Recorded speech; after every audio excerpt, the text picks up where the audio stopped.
আসসালামু আলাইকুম প্রিয় দর্শক, আমরা সরাসরি চলে যাব ভিডিও স্ক্রিনে। আজকের ভিডিওটা খুবই গুরুত্বপূর্ণ।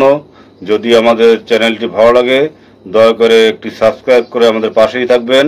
ভিডিও শেষে আমরা গুরুত্বপূর্ণ বিশ্লেষণ করব। চলুন সরাসরি ভিডিওতে।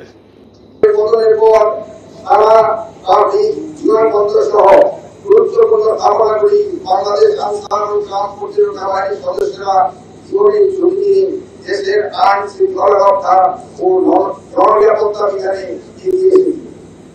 বিশেষ করে আনসার গার্ড ব্যাটালিয়নের সদস্যরা বিএনপি থানাগুলি আভ্যন্তরীণ নিরাপত্তা নিশ্চিত করেছে এবং ভদ্র শাহজালাল আন্তর্জাতিক বিমানবন্দরে নিরাপত্তায় নিয়োজিত রয়েছে। বর্তমান সরকারের সাথে সাথে সর্বদার মাঝেও রাষ্ট্রীয় তৃতীয়তম যৌনাঙ্গ আনসার গার্ড ব্যাটালিয়ন সদস্যরা সাহসিকতার সাথে দায়িত্ব পালন করছে। আইন শৃঙ্খলা বাহিনীর সভাপতি উদ্ধারে আনসার ও গ্রাম প্রতিরক্ষা বাহিনীর সদস্যগণ ব্যাপক ভূমিকা আছে, যা বিভিন্ন গণমাধ্যমে প্রতিনিয়ত প্রচারিত হচ্ছে।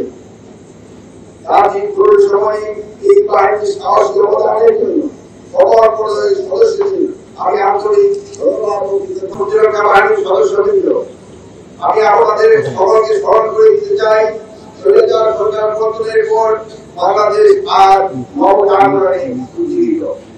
বিগত সরকার ও সরকারি প্রতিষ্ঠানগুলো দলগতি হতে পারেনি, ফলে ছাত্র জনতার গণপ্রচারের মধ্যে স্বৈরাচার সরকার দেশ ত্যাগ করতে বাধ্য হয়েছে। এই গণপ্রচারে আত্মহত্যা দিয়েছেন আবু সাঈদ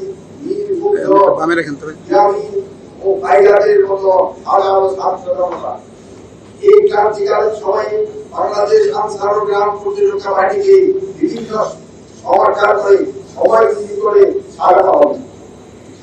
বাংলাদেশ আনসার ও প্রতিরক্ষা বাহিনীকে একটি দক্ষ সুসংগঠিত পেশাদার বাহিনী হিসেবে গড়ে তুলতে যা করণীয় তা নিশ্চয়ই করতে স্বরাষ্ট্র উপদেষ্টা হিসেবে আমি দৃঢ় প্রতিজ্ঞ।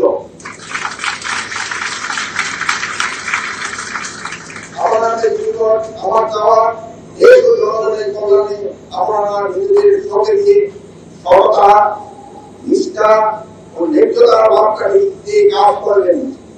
আপনারা সকলের সহযোগিতায় বাংলাদেশ পৃথিবীর বুকে মাথা উঁচু করে দাঁড়াবে ইনশাআল্লাহ।